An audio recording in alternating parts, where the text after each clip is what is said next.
need to do a better job at messaging and going forward? How do you sell this? Well, I think you all could do a better job of selling it, to be very frank with you. But it is true. It is hard to break through when you have such a comprehensive package. There are choices that need to be made. That's the point we're at now.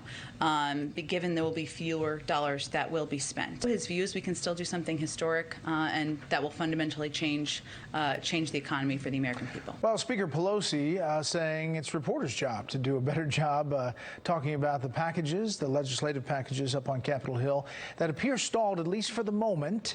The White House conceding they will be scaled back, and they're optimistic they can eventually get across the finish line. We will see. Let's bring in our panel. Jeff Mason, White House correspondent for Reuters, Leslie Marshall, Democratic strategist, and former White House press secretary Ari Fleischer. Jeff, you know, at the White House, they are still holding on to this optimism, but it is starting to kind of drag on. The president said it could be 6 hours or 6 weeks, definitely leaning towards 6 weeks at this point. It certainly is, and one thing he didn't say, Bret, was 6 months. I mean, they do have a deadline. They do need to get this done this year.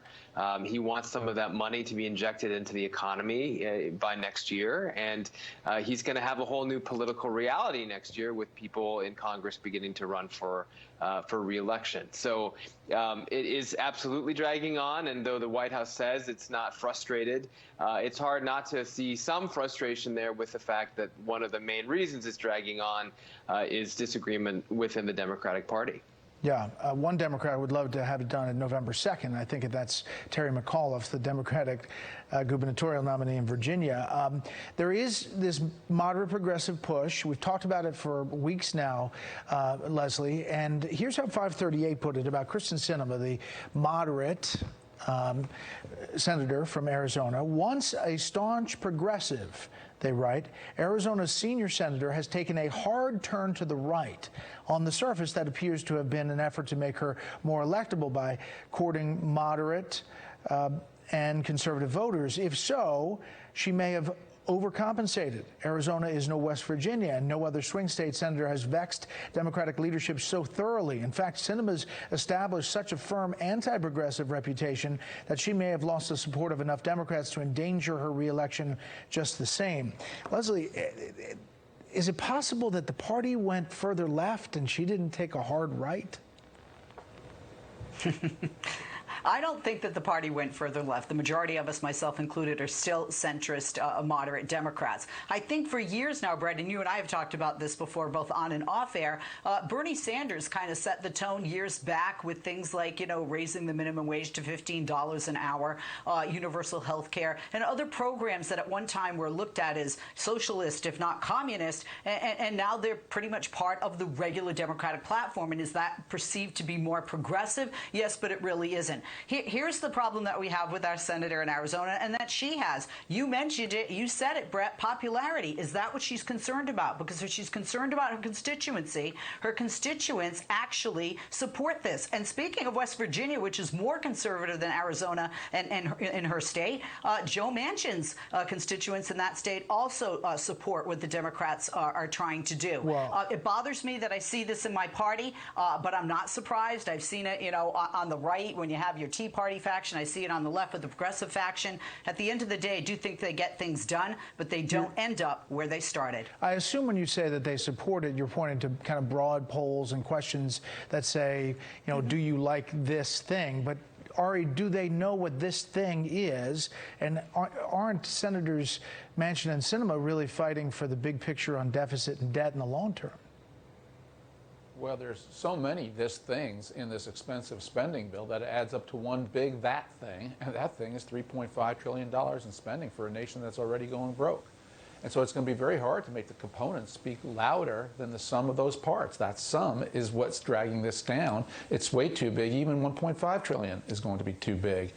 But back to Arizona, you know, it's a fact that Senator Sinema is more popular than Senator Kelly, the Democrat from Arizona, the other Democrat from Arizona. So she has figured her state out better than the senator who is supporting all of this in the United States Senate. So I think the Democrats are still going through this very difficult strain of having a 3-vote majority in the House and a 0-vote majority in the even-tied Senate. And it's showing. I think, Bret, the only thing you can count on is this is going to go down at Christmas. They won't figure this out and get out until about Christmas Eve because they need a deadline to force action, and who knows how it's going to end up. Former House Speaker John Boehner said nothing happens negotiation-wise until it has to happen on Capitol Hill. So when they start smelling the jet fumes in the building before Christmas break, they may do it. Jeff, meantime, the supply chain issues are a real issue across the country. And today, Jen Psaki said the supply chain task force has been working for months to address these issues. We're going to hear from the president tomorrow on this. We haven't really heard from this task force or the president on this issue.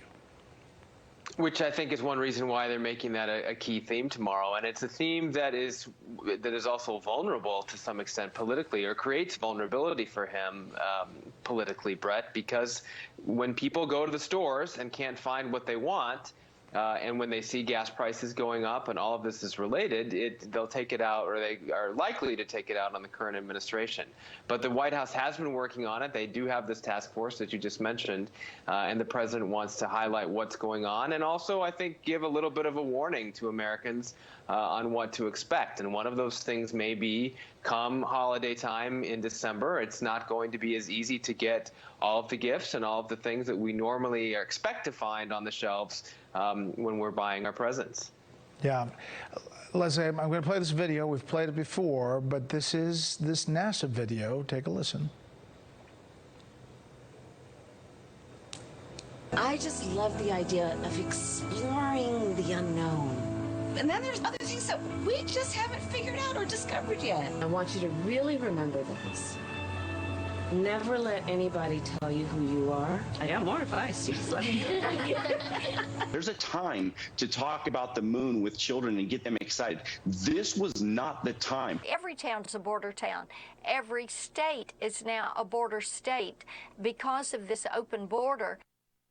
There are big issues, obviously. Vice President Harris is in this video. They have child actors in the video, Leslie. It was put on by this company, Canadian company, called Sinking Ship Entertainment. The Vice President's office saying they didn't hire the child actors, but this is not a good look. No, I would agree with you there. I've said it before and I'll say it again. She was tasked with immigration and the border. I don't want to see her on The View, and I'm a Democrat and I support her and the president, but I don't want to see her on The View. I don't want to see her doing these videos, but it is common in videos like this for children to be cast by outside companies. The vice president certainly doesn't handpick children for things like this in any administration. All right, I got 10 seconds here. It is not common for anybody in the government, particularly the White House, to pay people to sit in your videos. That's called fake news. Finally, tonight, a look at tomorrow's headlines with the panel. Leslie, first to you. Texas hospitals brace themselves for incoming patients as the governor has banned mandates for vaccines throughout the state.